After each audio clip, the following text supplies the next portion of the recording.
have you ever had something in your life which is just sort of surreal? Mm. It just doesn't make sense, even though you're sort of watching it. And so I'm in my Canon office building. So I'm blessed. I have an office that's actually very close to the actual Capitol itself. So I could lean over and sort of look out the window.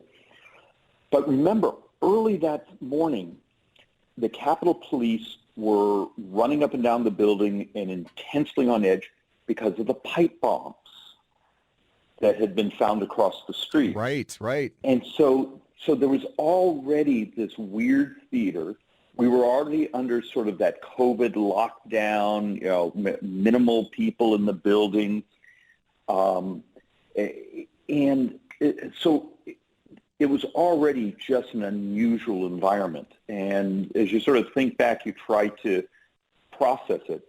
I believe I was the second member of Congress to be back in the building.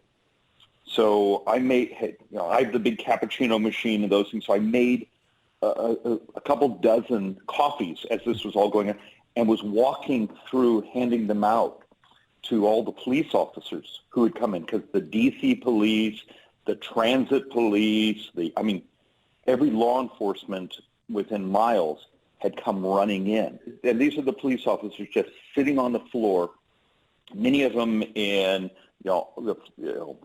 fully equipped out, and they all just looked exhausted.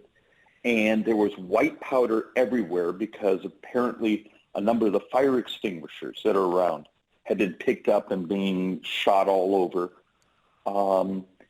And it was just that sort of bewildered look. But it was also, it was an interesting thing. Over here you'd have one group just sitting on the floor looking like just dazed. And over here you had others who were already starting to clean up and happy to take the coffee I had brought. So I guess there's also that, even at that very, very early moment, you could see how different people sort of dealt with it.